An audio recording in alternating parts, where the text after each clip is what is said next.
Hi and welcome to Winning Ways. Jimbo Goodman's away this week. Kevin Sharesy's coming to join me to talk about racing over the weekend and what's happening and what we're going to look forward to. Sharesy, as usual, Jim and I start off talking about our national rugby team. Did you get to watch them?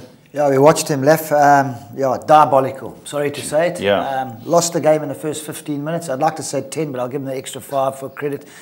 They ran through us like a hot knife through butter. We can't travel. Especially when you go there, Left, they're a different side. I mean, if you looked at the spread last week when they were here, it was 12.5.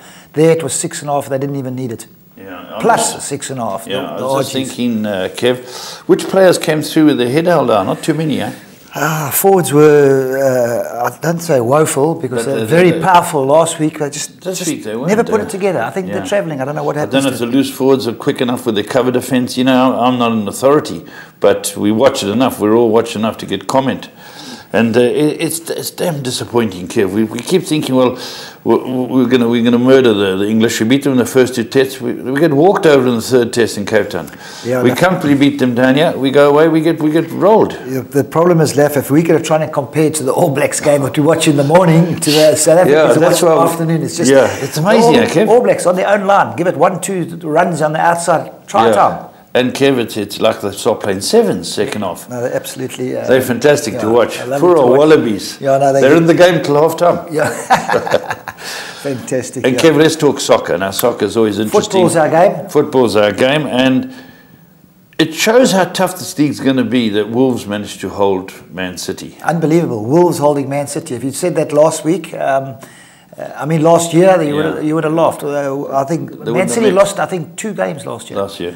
They nearly lost, just they went 1-0 down. But you know, when a team parks the bus and plays well, it's going to happen to all the top 6 sides. They're going to get it. They're going to have to go away and play these sides who park the bus. And we're starting to see it. Man United went to Brighton. It was tight, and Brighton outplayed them. I just think it looks tough. I think Chelsea were a tad fortunate to beat.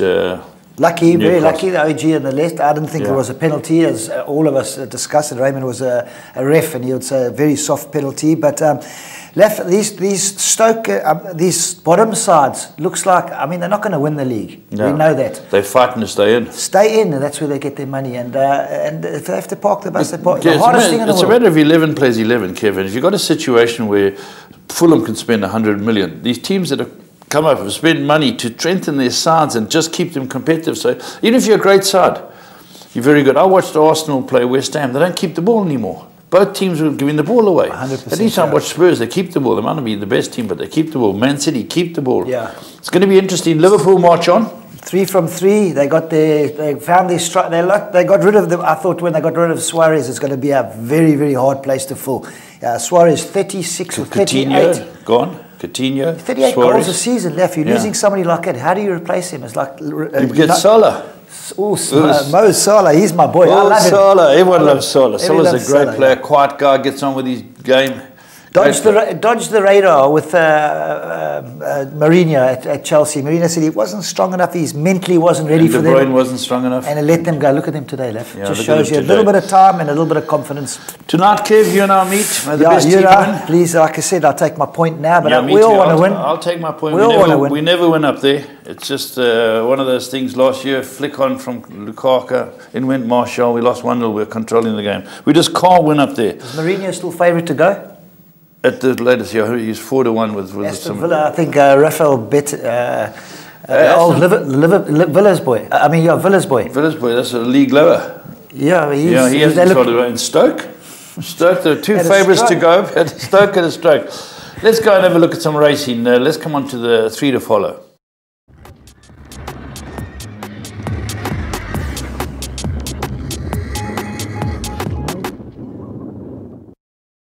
Right, 3 to follow is the next thing we're going to talk about, and we've picked up 3 horses from during the week. We had Scottsville on the 22nd, then we went to the 25th, and then the 26th. So we've got 3 different races to show you, and we're going to start off with the race that took place at Scottsville. We picked out a horse owned by Roy Moodley, having its first run for Frank Robinson, called Just Dixit. Have a look how this horse accelerates from way off the speed. Kev, here it is. You can see the orange cap, and we knew it was going to be a fast run race because we had blinkers on Celebration Rock, who's drawn alongside him in the white sleeves. So Celebration Rock's gone. And Warren Kennedy finds himself at the back very quickly. Yeah, left slow out, and in a 5 furlong, you snooze, you lose. Yeah. But Warren's in no rush. He's off the bit at the moment. He's just trying to get him in the race. He's a little bit of green top, but Leffy is really right off the pace. Being a jock, riding horse, but the horse went from 6-1 to 16-1. So he wasn't fancied, but a last moving horse, Roy Mully's horse. He gets a little bit of a wake up in the left from Warren there now. Still tailed off. They're coming through well into the 400-meter mark now. You can see all over the show. Left jumped in, no idea, but Warren does the right thing. Lost at the 250. Give it a clear run, Left. Once it gets a clear run, you can see this. Now the penny drops. 2 little backhanders now. Sure, quickens up well. Yeah, quickens up very, very, very well. And just Dixit from the Frank Robertson yard. I think a good one, well picked up. I'd like to see it over a little bit further as well. Yeah, you will see it over further. It ran in a quick 5 there. But just as well, bred by our mate Bruce LaRue, owned by Roy Woodley. Frank trains it. Frank, get on next time. Frank better sharpen his sparks if he thinks he's going to get onto that one. All the boys have seen that one now. That was a good run. 6 furlong. Come on, Frank, let it go for the boys. All right, let's go look at 25th of August as our second one. We found a horse in Cape Town called Hereditas. Now, Hereditas went off at... what was it, about 10-1 or something, Kev? Yeah, 11-1. Actually, shortened in the betting a little bit, so they must have thought something of it. But the way it was, when I say was ridden, the way it gave so much start and that it was never really gained. Looks like I'm going to win, but there was a bit of money for it. Yeah. 11-1 to 31-4. Let's have a look at the same draw 6 again. Let's have a look. Yeah, let's have a look. This looks like a smart horse as well. You'll see it again. As Kev says, draw 6, walks out the gate, suddenly it's at the back. I thought Tyrion was probably the horse to beat. That's out in front. It looks like Brahms colours. And you'll see Green Street Bloodstock have got this horse. It's about Trippy, and Kev, Stone Lost. Tailed off again, Left. You don't want to be too far back, especially in Cape. There's a couple of horses pulling as well, so they're not going very fast. You can see, I think it's who's in front there, the favourite. That was Richard Ferry, doing his own thing in front. But when they're going slow as well, and you're so far back, Left, it's virtually impossible to really make it up unless you on a Dynasty or one of those champions. The winner wins a good race. That's Majestic Mozart for Candace. And the horse that ran second is the horse we found, Hereditas, and it's at the back. It's the grey horse, just wandering along. Tyrion, as Richard Ferry is going on quietly. Second horse is second, Left, so you can actually... Is the second horse second? Okay. No, not the second horse, sorry. The third horse is sitting up second, but the other horse now, you can see the grey horse, he goes right up the inside. Yeah. Also lost, Left, completely lost. Doesn't know what's going on. Doesn't know what racing's all about. I think Cape Town with their drought, they haven't used the grass a lot. But they got rain for this meeting, Kevin. They've had rain. No, they've had rain. So look at the courses looking magnificent again. But gets going a little bit late over here now. The Glet Godson also, I'm sure he would have left a little bit in the tank, running on very strong. You must understand, this horse has come from tailed off last, gets beat length and 3/4. Sharp in the spikes? Sharp in the spikes. I hope they run on the same day. One in Durban, one in Cape Town. Glenn and Frank will get us out of it. Yeah, Glenn and Frank can get us out of it. Let's go and have a look at the third one we found you. And this was yesterday. And it was here at Greyville. And again, another one who doesn't get out on terms. It's good rhythm. It's an 8-fold path and is trained by Alistair Gordon. And he gets Eric Ngwani to ride it. Let's have a look at the third one. This is from yesterday. Here it is. Got a good draw. It's got the blue and white blinkers on. Again, walks out of the gate because they're going to go very quickly here, Kev. As you've noticed, the pace is on. Pace was on yesterday. Left. We had good paces yesterday on the turf. We had a nice tailwind. Alistair put a pair of blinkers on this horse too, so it must be maybe just not showing a lot at home. But gets into the race after being slow away. Eric Ngwani is on the fence now. He's actually travelling quite well. This horse, the penny dropped quite quickly with this horse. He's following the official winner. Hardcore with Luke Ferraris on from the Dennis Dry Yard and the famous Nick Johnson colours. He's travelling nicely Left now. But if you watch when they swing for home now, Hardcore really quickens up. This horse finds that little flat spot. Yeah, Ziggy is a horse that I thought would win it in third in the blue and white and then Tony's horse, Silver Songs in front. Lost there, Left. Look at that little flat spot. Everything quickens. Flat spot, yes. Everything quickens now. Ziggy Zaggy's looking for a run. Goes in, then switches out. Still, I thought every chance. There's our horse right up the inside now. Getting a clear Good Rhythm. There it comes. Remember the name, Good Rhythm. It really picks him off. Eric's really at it. Alistair must have said, listen, give us also a hard run. I want to see him do something. The blinkers on, everything. Very good run. Also, I'd like to see him a little bit further left. Yeah, Good Rhythm. And you can see it's pulling past the winner. Very good win by Hardcore. But there we go. 3 nice horses to watch, Lef. Absolutely. I think, and they will be coming out soon. Keep an eye on them. Just Dixit, Herodotus, and Good Rhythm. Those are your 3. Let's go on to This Shouldn't Happen.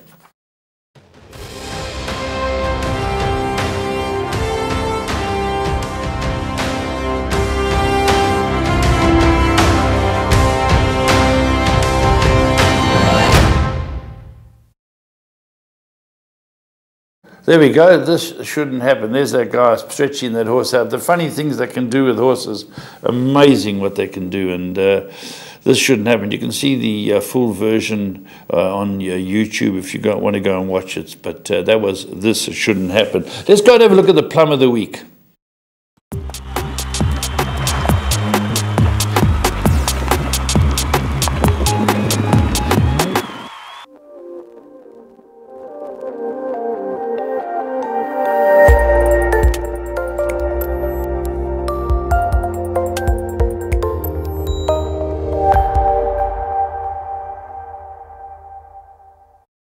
Queen, Silver Raisins on the outside, and then comes Seek the Summit. 300 metres to go, Brave and Bold, Flaming Desire, Perfect Air between runners, Pink Cadillac, Seek the Summit, Silver Raisin. It's still Brave and Bold, and now Perfect Air, Pink Cadillac, and Seek the Summit's also trying to run on. Perfect Air, they hit the front over the last 100 metres, and Perfect Air is going on to win. Perfect Air the winner, Brave and Bold second, then Seek the Summit. Silver Raisins involved there in the photo.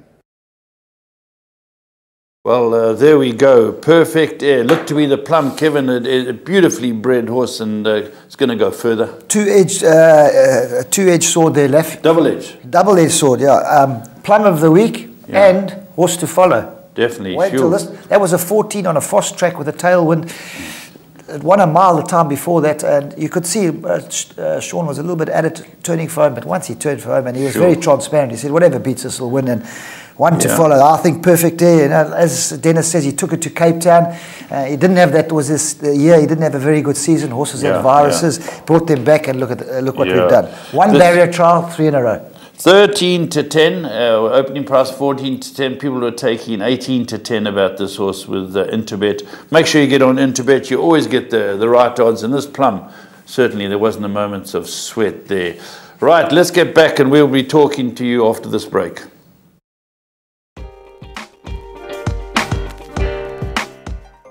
Best race time odds, transparency of betting markets, friendly and super efficient staff, the ability to negotiate odds, a full service tote with no limits, which is very important for exotic players, loyalty program, speedy withdrawal of funds, full odds, multiple betting, and excellent in-play markets. These are just some of the many reasons that come to mind as to why I believe, as a serious punter, there is no online operator in South Africa that can realistically come close to matching what Interbet has to offer. Put simply, there's no other site like it, and the ability to negotiate odds adds to my fun and enjoyment. Interbet, where the professionals bet.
Right, welcome to talk about current affairs. And again, no racing around the country. It seems to be that lull we're having. In fact, quite a few countries are going through this lull. August. It's time to, everybody should be getting away and living in the horses. Also horse sickness and all that. Yeah, People do that. August, our season. But again, there was obviously York and things like that. Oh, yeah. But locally, Kev, nothing really happening. But we've got some news of things that are going around. But first thing I want to talk to you about, Kev, you've been a jockey now. There's a Victorian jockey, I wrote his name down, Daniel Schmidt, who was given 6 weeks because they took a urine sample and they found phentermine. I don't know it, whatever it is. And what happens with local jockeys? You've raced in jurisdictions around the world. We get tested when I was riding, and yes. I'm still, it must be happening now. You get tested randomly. They just say, Kev, on a urine sample? Well, what they do, I'll tell you what they do in Hong Kong. They call a jockey out the jockey room, and you've got a big a bucket with balls. This sounds better than I thought. With like ping pong balls. Oh, I thought you meant horses with gold. And it's got numbers on it. Yes. And whichever jockey they call randomly. Yes. His number. Is that a guy's name? Yeah. Randomly. Simons. So he's number one. So if you are Kevin Shea and you write down the bottom list, you are number one, and then from that jockey underneath in the race card is your rides number 2 in alphabetical order. So the number starts, you're not number 1 all the time.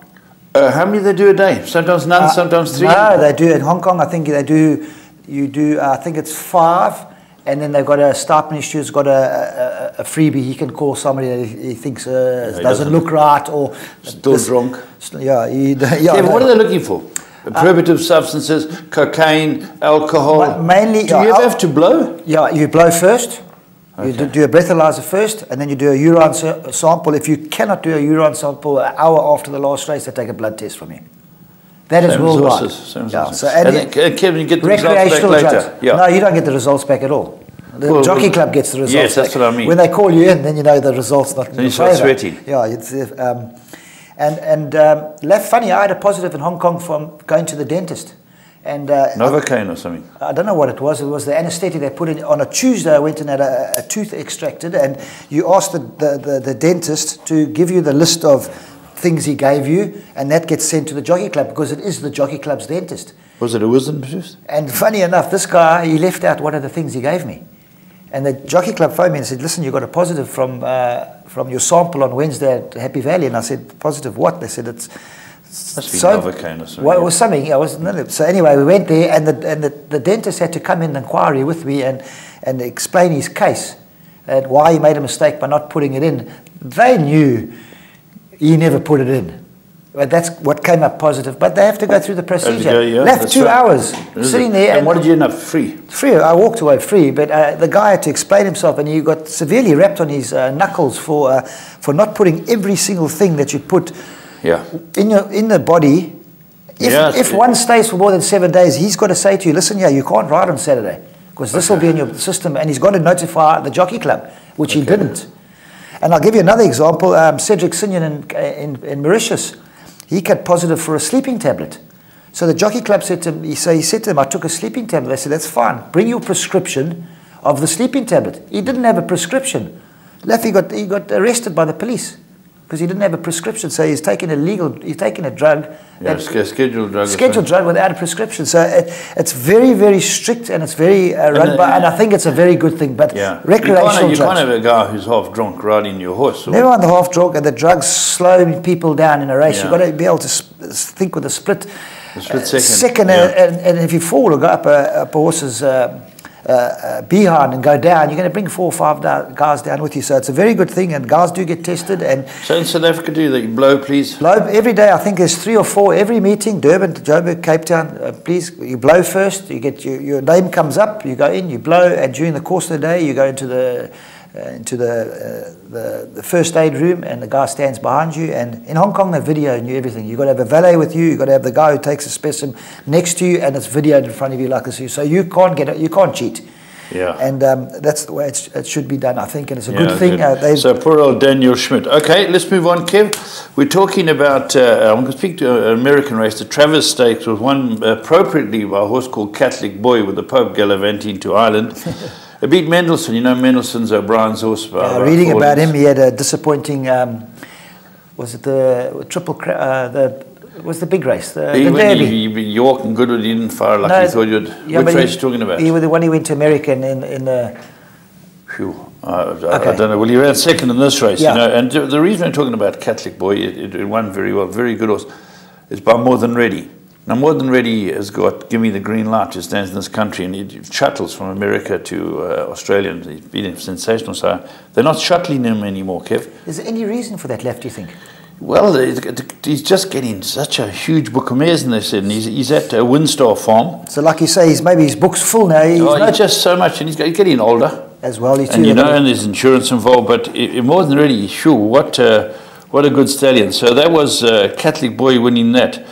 Now we had a South African horse, Whiskey Baron, the Met winner. Go boy, Whiskey. Yeah, it ran second in the Celebration Stakes to Beat the Bankers by Paco Boy, beaten half a length. Just shows our top horses can hold their own, Kev. Absolutely, Leff. He didn't have. I think he didn't have the best campaign in Dubai.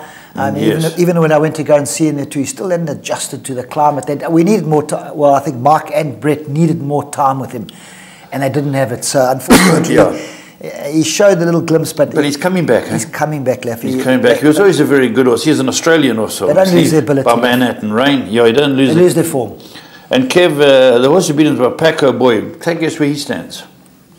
You said off air, and I'm quite shocked. Turkey. He's had 10 stakes winners, and he stands at Turkey. Now we're talking to Kev about. I'm going to go into O'Brien first, because I read these articles during the week about Aidan O'Brien. Aidan O'Brien, his exact words were that if this virus carries on, and if there's a recurrence of the virus that he has in his yard, his season ends for him. This was during the week. Now, Kev, bear in mind he had 28 Group 1 winners last year. His season ends for him, he knows. Yeah. So he said it affected his stable. Boom. Out he comes and runs him. He runs 1, 2, 3 in the Futurity Stakes with a horse called Anthony van Dyke by Galileo. All three were by Galileo. All three were trained by him. 53 Galileo colts to train. Would you like to train 53 Dynasties or 53 or 53 Silvanos? He's a great trainer, but look what you look out over your paddock to. Hey, Kev? These ones at one left, I mean, his yard is so big, they must have been in barn D. Yeah. Out of the virus little... Yeah, out of the virus area, that's right. But Kev, 1, 2, 3. Yeah. And this horse is now favourite, Anthony van Dyke, for the Epsom Derby. Yeah, it's nice to see them so early now. They start... It's very early when you think of it. Finding these horses. It's virtually nearly a year down the line, or 10 months. Yeah, that's right, 10 months down the line. And Kev... he runs again, this horse, in the National Stakes in the Curragh, the 16th of September. Funny enough, the 1, 2, 3 are all going to go at it again. They go at it again with the pacemakers, etc. and so forth. Later in the day, Galileo, there's another Group 3, 1, 2, 3, Galileo. No, he's phenomenal. I mean, just as a racehorse and as a stallion. And you know what also is incredible, Kev, is that his half-brother is See the Stars, who's by Cape Cross. Cape Cross, yeah. Yeah, now he is absolutely fiery. I was just going to look at something that I wrote down here about Cape Cross. He's got a horse that one called, there's two that I want to talk about. It's Stravinsky, named after the old 17th century. The stayer of all stayers. Yes. Now, it's owned by a guy, you should stay in South Africa, a guy called Byron Nielsen. I believe you watched the interview. Yeah, I watched the interview. They interviewed him before he won the last leg of the triple, well, I call it the Triple Crown. For the bonus. For the bonus £1 million. And they interviewed him, and he's such a nice guy, Leff, and he was very, very humble. But when they interviewed him too, he wasn't in his top hat and tail like they go to Epsom, but York as well. They all dress up, but he was very humble about the whole interview, and just said, look, we're looking forward to it. You know, we know they're animals, we know they're great animals, and we can't expect miracles. But he says, looks like we've got a special one here. And I watched the ride too, Frankie. He came from quite a way off them, but Laffy does stay well, and he really punishes them. Yeah, he reminds me of Yates. Gosden also said he was slightly off form, but also Sea of Class won the Yorkshire Oaks as well. Now, this has got to be the best staying filly in Europe. It's got his father written all over it, I can just see It's going to get supplemented, Kev, for the Arc. I saw that. Now, Enable had won this race last year, and Enable went on to win the Arc. Now, Enable hasn't put out an appearance yet, you know. But What is interesting, and here's another point I'll lead on to you, Kev, is that the ARC, in the last 15 years, 11 times 3-year-olds have won it. And, you know, is the weight for age something that was designed years and years ago, maybe out of touch? You can't give these 3-year-olds that type of weight. What do you think? Well, Lef, you see, 3-year-olds couldn't win the July before. Yeah, as well. Now look at them now. Yeah, Dynasty won as a 3-year-old. Well, Tombi won as a 3-year-old. That's oh no, do it again. Do it again won as a 3-year-old. Oh, there's plenty, but let's. You're right. Is now you invariably want to get on the 3-year-olds. Let's look at the Met. People didn't want to run their 3-year-olds in the Met. No, and then Mark de Kock went back to back horse chestnut by 8 lengths or something. Badgers Drift. Yeah, Badgers, whatever. No. Coast. Badgers Coast. Badgers Coast came out and won it, and then. Last year. 3-year-old filly. Yeah, that was 3-year-old filly, Oh Susanna. 51 kilos on her back. She got the 3-year-old allowance and the sex allowance. They can't beat them. Do you think maybe it's something like that should be reviewed? Is the weight for age out? Are we at a stage where 3-year-olds are getting better food, better stuff? They're stronger, more developed. They are so strong in feature races now. They are left. The proof is in the pudding, but for people to do that, they'll have to go to the top boys, the guys who analyze all these races, and why do 3-year-olds get it? But like you say, they designed these weight for age rules many years ago. Before cars and carburetors, as Linton says. But it's amazing that the 3-year-old dominance is there. If you're going into a big race now, back to 3-year-olds. Well, look at it. Not just in South Africa, it's all in England, it's all over the world. It's all over the world. And I think maybe it should be reviewed, but I think it'll have to go to the real guys that the form and the guys who know all the ups and downs. Yeah, the guys who got the facts, the right guys. All the facts. I'd like to see them all. I'd love to sit in an argument and listen to it because it's quite interesting. But a guy like Mark de Kock and Sean Terry and Justin Snaith and you guys, all the trainers, I'm talking the top 5 guys, what would they say about it? Yeah, you want the handicappers. Tony River, yourselves, the guys involved in all the handicappings and Matthew Lips. Let's you need all those guys to look at it. You know, I don't say it must be changed, but it's the dominance is there. Maybe the 3 kilos is a bit much now. Maybe it should be 1.5. I don't know, but I don't know what it is. But interesting, very interesting. It's very interesting, and you've just seen it all over the world. As I say, the ARC, 11 times in 15 in the last 15 runnings of it. You know. So, Kev, another thing that came up that I found very interesting, and I see where people stand together, is that they're going through, in parts of Australia, going through a severe drought. And the racing community is affected, and the breeding community has been on their knees. They're having stallion days. Funny enough, that big stallion day the other day, they had to call it off because it rained. Well, they cut it short because the rain. But they were pleased. Yeah. You know, Coolmore had it all. Cape Town have been through the same issues. Thing, you know, it's amazing. But what they did there, the Chinese horse club, the China Horse Club, their runners, they put them up for these features. Whatever they earned was going towards drought relief. Fantastic. And then Coolmore put up shares in 3 stallions. Piero, Rubik, and I wrote the other one down. So You Think. 3 outstanding sires, Group 1 horses. Yeah. And those proceeds to go to the drought relief fund. That's good to see them, Australia, sticking together, you know. Yeah, this drought relief fund, is it for the racing or is it for the community? It's not for everybody. It's for the battling farmers and the people out there. Bales of hay and things like that. I've seen on social media a truck full of water go in and just empty the pipe into thing, and you see animals coming from everywhere. Ones that normally eat each other are sitting next to each other and drinking together because they have to drink. They're in dire straits. Yeah, they really are. And hundreds of thousands. The Aussies are coming together. They can't sort out who's going to run the country because I think they've had 9 leaders in about 8 years. But they certainly come together in the racing community and the breeding community especially because they're really feeling it, Kev. It's fantastic to see that people have got a heart like that and put it back in. Yes, your cost of feed goes up. Absolutely. Suddenly, they can't get hay now all of a sudden. Yeah, suddenly it's the ripple effect. The ripple effect that goes through is a hell of a thing. But Kev, so it's good to see the Aussies come together. Absolutely, Lef. And on that note as well, I was watching golf last night. Oh, yes. In America, and they have a tournament of a player who played the best in this competition that was last week or something. And one youngster won it, and there was $750,000 up for grabs for any of a charity that you choose. And he chose the foundation and the school of excellence he went to, and he had no money to support people, golfers, young golfers that haven't got the money to go to these colleges, and so. Like you say, there's $750,000 left that can help 10 kids or 15 kids. You've got to have charity so all over. Charity, I think, is a great thing, and I think in sport especially, people come to a party. People do come in. Absolutely. Just before we end current affairs, I want to get your take. You're a bit of a golfer, because I normally have a go Goodman. He's supposed to be the good golfer, hasn't won anything in 13 years. But you play a steady game of golf. I read the other day they're having a match play with Tiger Woods and Phil Mickelson for $9 million. Another charity, Lef. That's going to charity. Are you serious? Of one of whoever wins it, a charity of their choice. That is $9 million. There you are. Who are you going to back? I'm going to go with Tiger. I'm going with Tiger. Everybody's going with Tiger, Lef. I like to say there's 50,000 people walking around.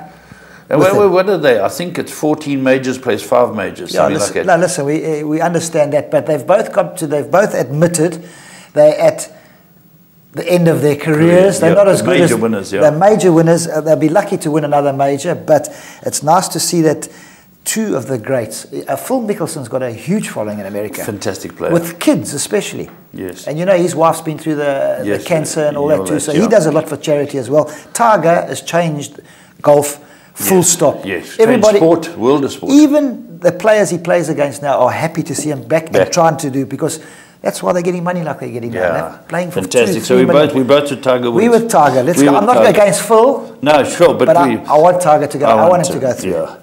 Okay, Kev, will that wrap? Nothing else from your side? Just also like to always ask you any feedback, any of the jocks that are coming back. I believe Gunter's on a mend. Anthony's working very hard on his recovery. As we spoke to Dees, he's got a full year off. Yes. Before he can even go to doctors and that too. But we're all hoping maybe we can see Anthony back in the saddle again. But he's got a serious injury, so he's got to go through it slowly, a spinal cord injury. But it would be great to see him back. And Gavin Lorena's got to be back soon. Gavin's going to be back very soon. I think he's starting to ride work already. I chatted to him. He says, Kevin, the only reason why I'm not rushing it is because it's a scapula and you just don't play with these things. He doesn't want another fall and end up... the next one, it could be a problem, you know what I mean? Yeah. But and then we had one of the other guys fall last week, and I spoke to Tex Lorena, I don't know his full name, an African guy, and he had an emergency op, and if he didn't have that emergency op, they would have had to amputate his leg. Oh. So guys are not having a good time, and not just in South Africa, I see in England, in America. Worldwide. There's a lot of guys that are having bad falls at the moment, so we're wishing the guys well. We're hoping they get back to their healthy ways again, and let's get racing back on its with the top guys. It should be. Lovely, Kev. Thanks very much, and thanks again for your input. We're going to be going on to your call in a minute, and we've got a wonderful insert on Man of War. Now, we're going back to a superb racehorse. I'll introduce that in a moment.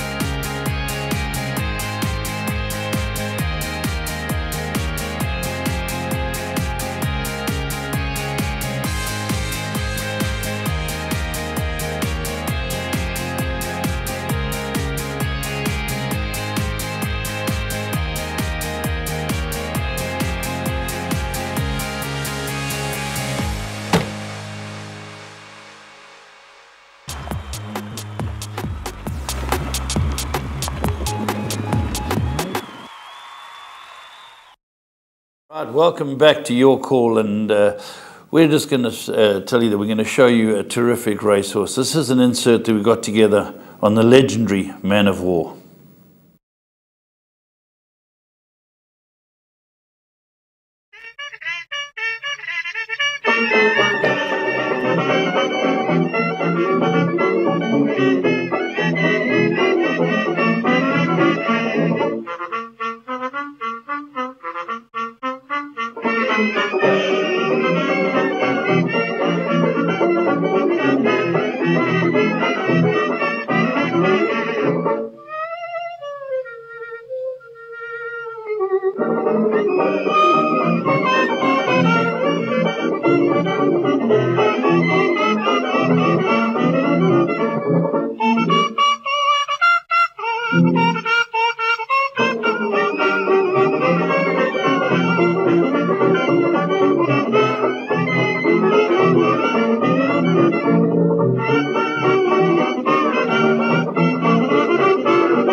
was Man o' War, one of the great race horses of all time. Man o' War may have been the most extraordinary racehorse who ever lived. He was a freak.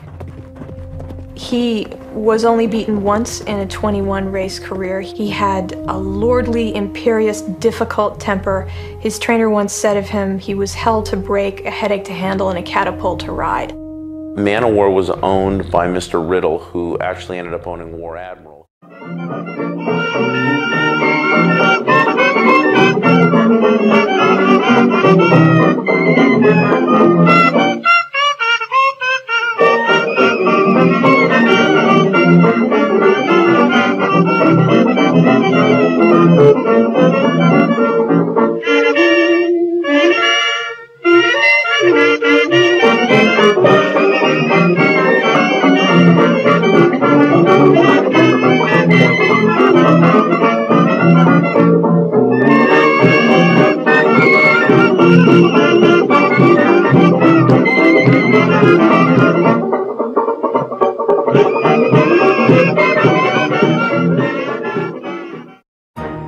Originally named My Man o' War by Belmont's wife, the auctioneer dropped the My and sold Man o' War to Sam Riddle of Pennsylvania. Riddle intended to race Man o' War, but first he had to break this extraordinary beast. When they were breaking Man o' War, the horse hated it. He screamed with rage, absolutely did not want to be broken. It was several days before they could get near the horse. And finally, he, being a very brainy horse, according to Riddle, gave in because he knew he wasn't going to win. But Riddle also said that every time that horse ever started a race after that, he could tell by the way the horse acted that he remembered his breaking and he never forgave.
Two-year-old Man o' War began his racing career in the spring of 1919.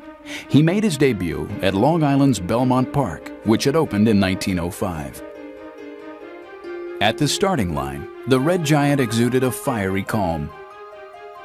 And when the race began, he ran with thundering precision, making the longest strides track regulars had ever seen.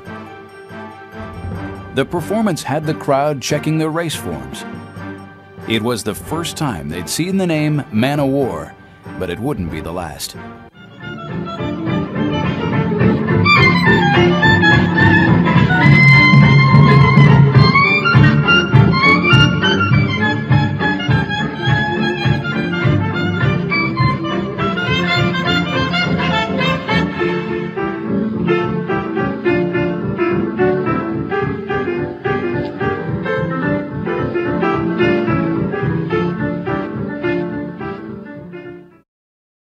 He may have been difficult to break, but Man o' War was even harder to beat.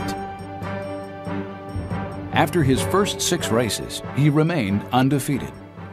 He was so incredibly dominant. It wasn't that he just won races, but he won with a tremendous dominance over other horses.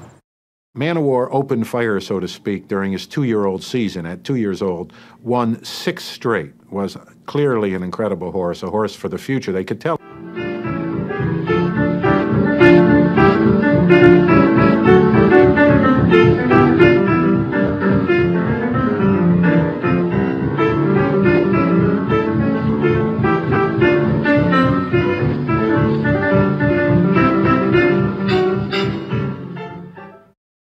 ready.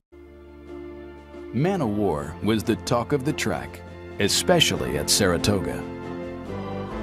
It was at this venerable course that Man o' War would face his greatest challenge.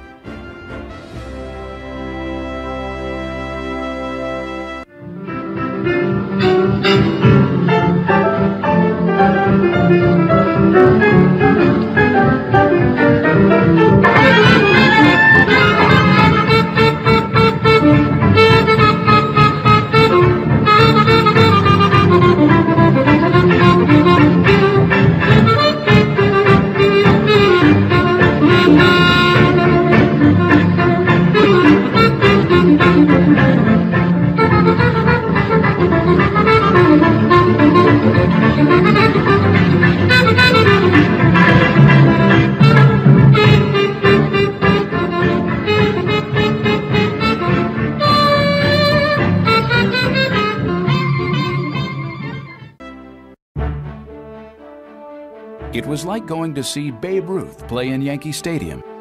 In 1919, no ticket was hotter than the one that got you in to see the thoroughbred sensation Man o' War make a run at Saratoga, the nation's premier track. He'd come to run in Saratoga's Sanford Memorial Stakes, and 30,000 spectators were there to watch him perform. Today, the starting gate is a well-established fixture. But at the start of the 20th century, most tracks, including Saratoga, didn't have fixed gates. Instead, horses were lined up behind a tape that was raised to start the race. When they released the tape, Man o' War was facing backwards. So the horses took off, and Man o' War started 4 lengths behind. Had absolutely no chance, apparently. But then he took off. This amazing horse knocked off one horse after another, 1, 2, 3, 4 horses as he went around the back stretch, then coming down the home stretch. 100 feet out, he was just 3/4 of a length behind Harry Payne Whitney's front runner. And when they got to the finish line, you just couldn't tell who won. In the end, Man o' War lost by a nose. Ironically, the winning thoroughbred was named Upset.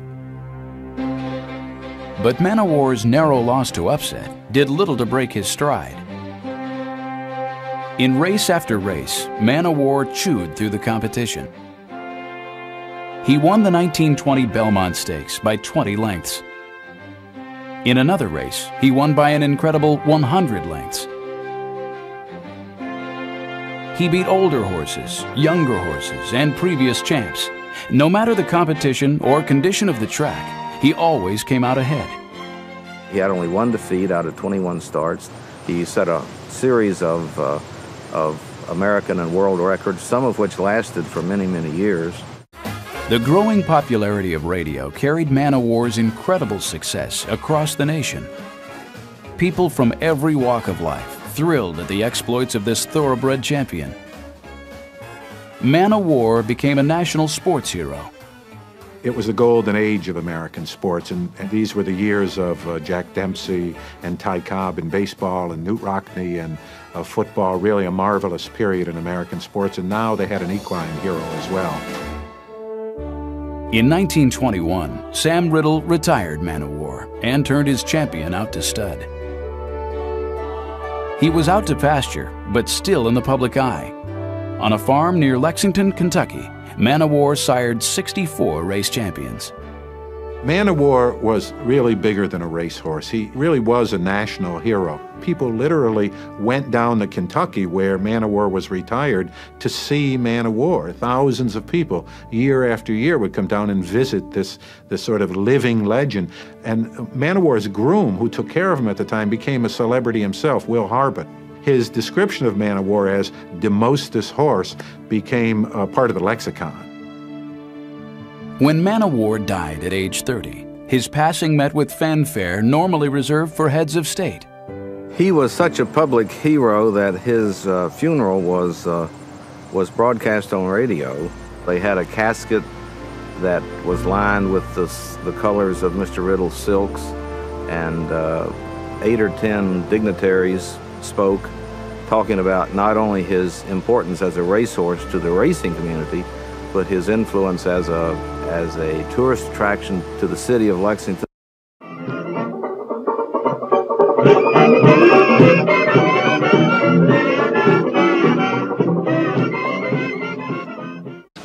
Man o' War. Now, Big Red was only defeated once in his entire career, and towards the end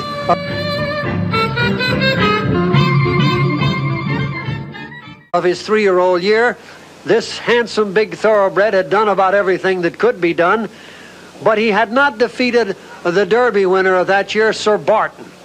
And so a match race was conceived, and it was run in Canada.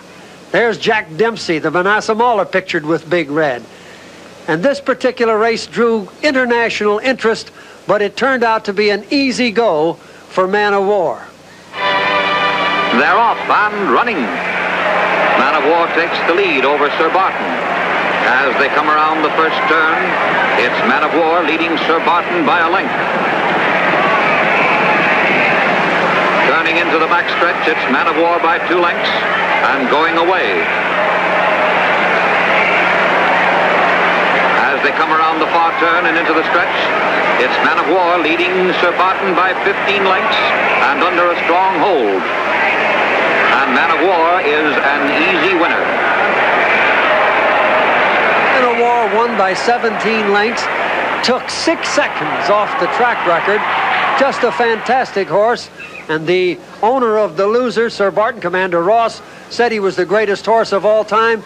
Even so, there were those who thought that Sir Barton was not his best at the time. And so it continues to go.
world of winners is now online at www.teletrack.com.